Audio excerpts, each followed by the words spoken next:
Hello everyone, and welcome back to my second official YouTube video.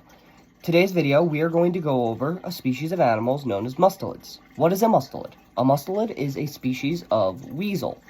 Well, it's more common to say weasels are mustelids. What defines a mustelid? Mustelids are defined by their elongated bodies, round ears, and short snouts.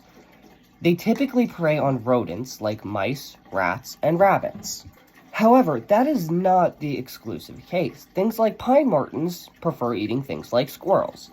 The largest of the mustelids is kind of controversial, though some will say it is the wolverine, as they are larger and stronger.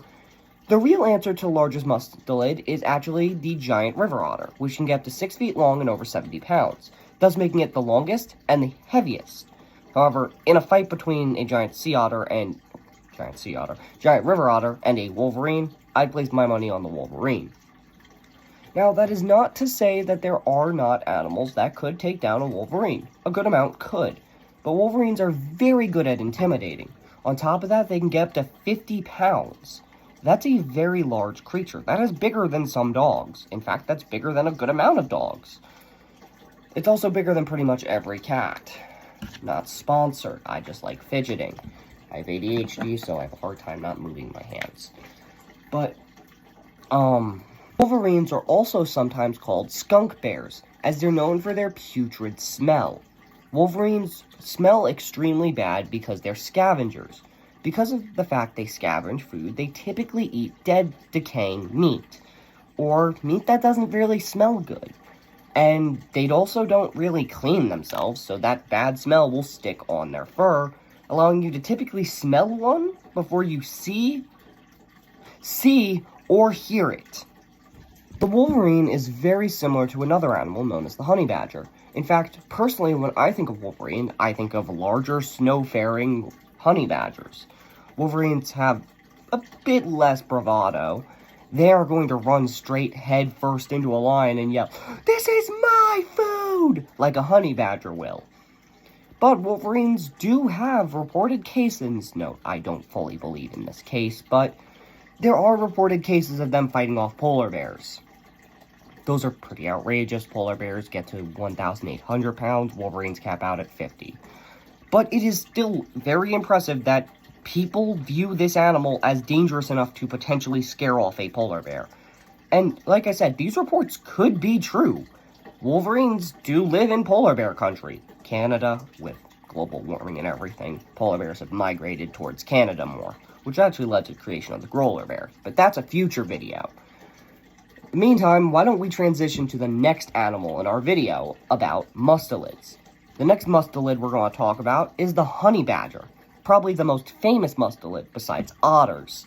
Now, I love honey badgers. I mean, this animal has such little care for its own well-being. It will throw itself into the nest of bees and get stung by hundreds of bees just for a bit of honey. Now, honey badgers love honey. You probably guessed from the name. They also are mostly immune to the toxins of bees. In fact, they have very good venom and poison resistance. Honey there's a difference between venom and poison. Venom is injected into you, poison you digest. Honey badgers are much better handling venom from stuff like bees or snakes. Though they're not as good at handling it like something like a mongoose, they're still pretty good at handling it. On top of that, there are hundreds of videos of honey badgers fighting off some of the biggest and scariest things in their environment, such as lions, hyenas, even rhinos. And though rhino might not look as dangerous as a lion, they're more dangerous than a lion, because they're blind, they'll just charge. But honey badgers can get up to around 35 pounds, which isn't that big, but it's still really big. And can also get, I think, around 1.5 feet long. Not the most sure on that, but they can get pretty big. One of the largest mustelids. The next mustelid we're going to go over is called the least weasel, or yeast weasel. Don't know if I spelled it properly each time, but it sounds like it's pronounced least. So I'm going to call it the least weasel. The least weasel is the smallest mammalian carnivore in existence. Now, mammalian carnivore refers to mammals, so when I am talking about mammalians, I'm excluding things like birds, lizards, and fish, since those are non-mammalian. Now, the least weasel is the smallest mammalian predator. There is no carnivore smaller than the least weasel that is mammalian.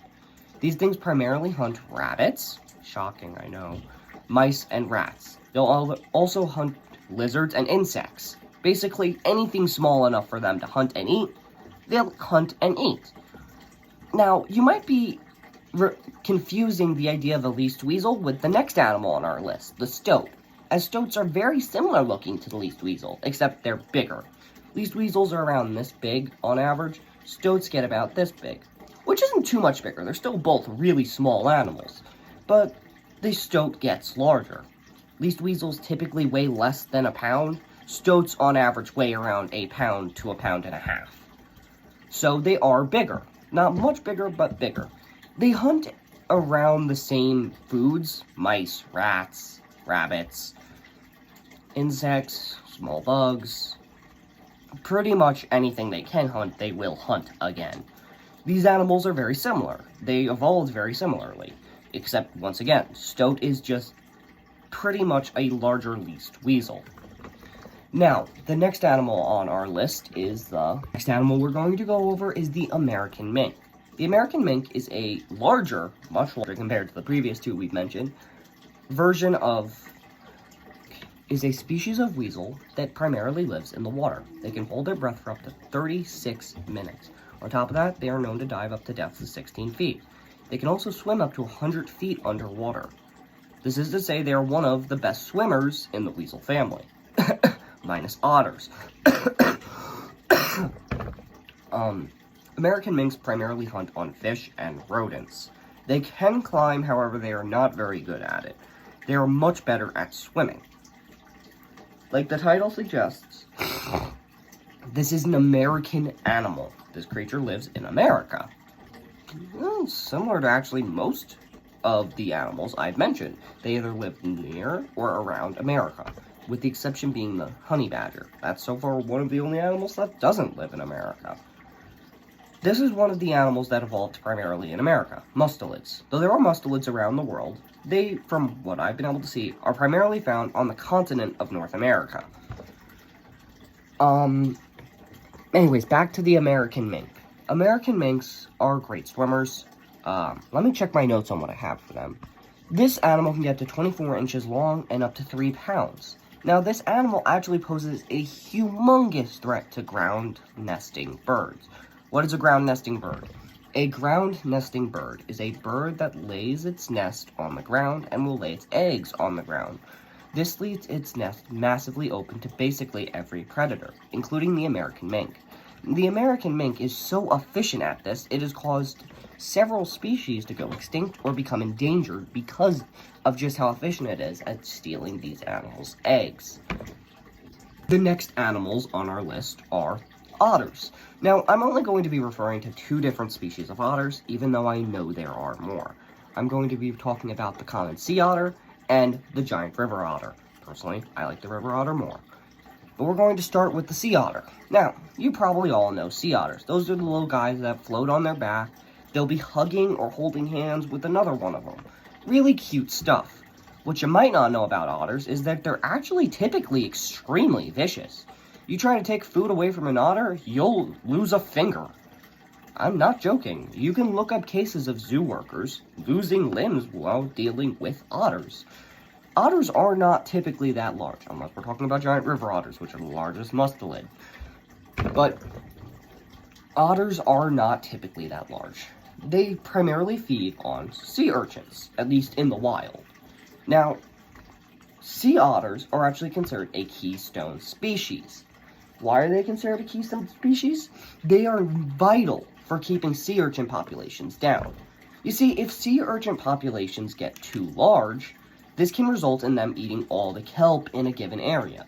Now, if they were to eat all the kelp in, let's say, New York, that would cause all native species that rely on the kelp for their way of life, say groupers or any real tropical fish, would have to abandon that area to try to find another because it's unsustainable anymore because where they live no longer exists, aka the kelp fields, because sea urchins ate them. Now, sea otters eat sea urchins.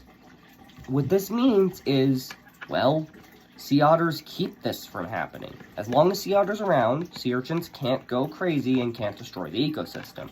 However, around the early 2000s, all native sea otter populations were unfortunately hunted to extinction, removed, or put into the exotic pet trade. This led to the sea otters in the area no longer being able to control the natural sea urchin population, which led to them having an outbreak, destroying all native kelp populations and decimating the local fish, causing a few of them to actually go extinct and some of them to become endangered. This is horrific because these animals have very low chance of recovering without the sea otter. This is just how important this animal is. But humans find them very cute, and that is actually dangerous. Because we find them as a cute animal, something that we'd want to touch, we try to keep them, we try to take them away, we put them in zoos, we put them in conservation places so we can study them. However, this takes away from their ability to act in the wild, and their ability to help the ecosystem. Now, sea otters I don't believe are currently endangered. I'm pretty sure we managed to stabilize their population. However, they're still a very important animal that we need to keep an eye on. The animal we're going to go over is the giant river otter. Seeing how we just finished the sea otter, it's only fair we talk about the river otter. Now, like I said earlier in this video, giant river otters are the real largest mustelid. Giant river otters can reach up to 6 feet long and over 70 pounds. On top of that, unlike most other mustelids, these guys live in packs. Now, their packs can get up to 10, which might not sound that crazy. But when you have 10 6-foot-long, 70-pound animals that could each, on their own, take down a caiman, that becomes a really dangerous group. In fact, right around this part, I'll probably put in a video of one, and then some more giant river otters scaring off jaguars. If you know anything about big cats, you know why jaguars are that good.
Guy. So it is crazy river otters could scare them off. Not to mention, river otters have several accounts of them killing caiman, and even more so, green anacondas. And not juvenile green anacondas, full-grown green anacondas, which can get up to 30 feet long and over 2,000 pounds. And these otters are killing this thing. On top of that, though they don't actively pose a threat to humans, they are extremely territorial, which means if you go near them, they are very aggressive. You stay away from them, though, they're pretty peaceful. Just don't go near them, admire them from a distance. When I say a distance, at least 100 feet. Don't get anywhere remotely close to this thing. Like I said, they are not actively hostile, but they're not nice either. This thing will just hurt you for being near it. Like I said, these things can kill stuff like anacondas and caiman. Caiman are one of the most successful crocodiles when it comes to actively hunting things. Though I was not able to find a report of giant sea otters killing a jaguar, I was able to find videos of them scaring it off. And I think that is honestly just as impressive. The next animal we're going to talk about is the American fisher. This is the only animal on the list I myself have personal experience with. The American fisher is a large species of mustelid, aka weasel. I've been over that several times. Still gonna make the I'm still going to explain that these are what I'm talking about. Now, the American fisher. Like I said, I have actual experience with this creature, so I'm going to go over its stats first before I talk about stories. The American fisher can get about 3 feet long, they're relatively long and slender, and up to 12 pounds, which makes them one of the larger mustelids. Also, like I said, I have personal experience with this one, so let's go into a bit of story time. So, when this story happens, I'm about, I want to say 12 or 13, and I'm hanging out with my little cousin. During the story, I want to say she's like 5, and we are walking up and down our driveway, and we have a little path next to our driveway that we also walk down. Next to that path is a bunch of tall grass, and out of the tall grass, I see a fisher emerge. Now, it's a very small one. Like I've said before, fishers can get pretty big. This one was not that big. It was a younger one. However, fishers, a few weeks prior, had killed all of our chickens and ducks. So, I knew what that animal was, and I knew it was really dangerous. So I got really scared. And, well, I ended up scaring it off, apparently, by me screaming really loudly. Turns out, not a fan of loud noise. But that ended up scaring it off and making my dad run over, who is a really big dude. So, if I didn't scare it off, he sure did. But, back to what I was getting to. Fishers are very dangerous. They're great climbers, and they're very good at taking down stuff like birds. Like I said, personally, they've killed all the chickens and ducks I've had. Fishers are what killed those. And that sucks, because, well, I really like duck eggs. They taste great. Fishers, they're really cool. Personally, I love fishers. They're also basically the definition of what a mustelid is. An elongated body with a short snout, round ears, and they also don't smell very good. Now, these are different from wolverines. They don't just eat rotting meat like wolverines do.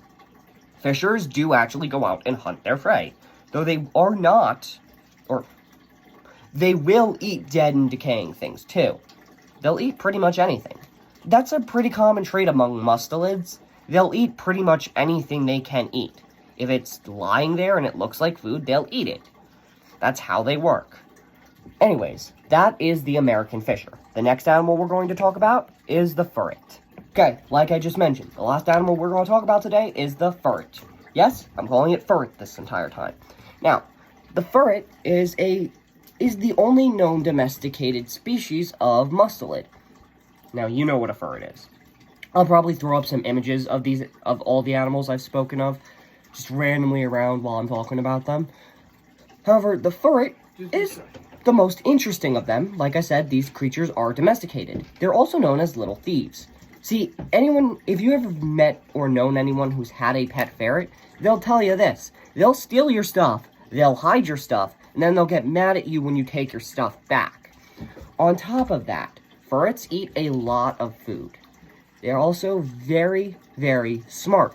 They're actually smarter than both cats and dogs. Now that's a shocker. Not really. Ferrets are very smart. Very smart. I mean, they have very good problem-solving abilities. Unfortunately, my knowledge of domesticated ferrets is not as good as my knowledge on non-domesticated ferrets. So we're going to talk about the black-footed ferret in the wild.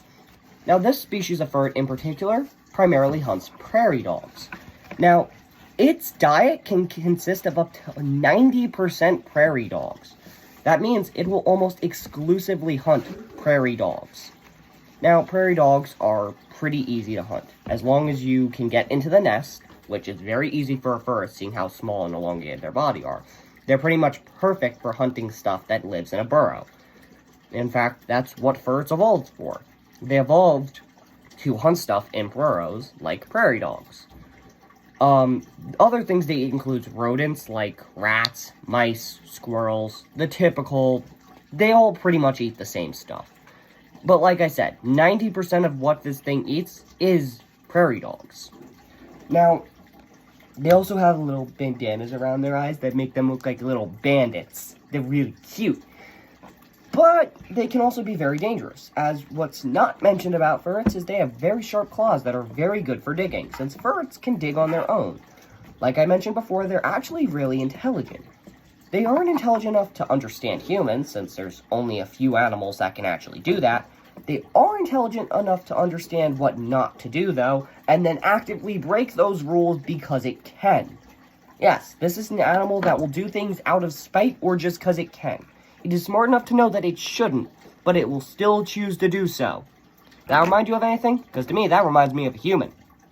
Anyways, there was another animal that I was planning on adding to this video, but this video has taken me like 3 days to make. And this is like my second official video, so I'll just save that for another video. The animal in question is the European badger, but I've already gone over a bunch of mustelids. This one, it's pretty cool, but I think the ones I mentioned are cooler. So, this is the end of the video. Peace out, everyone.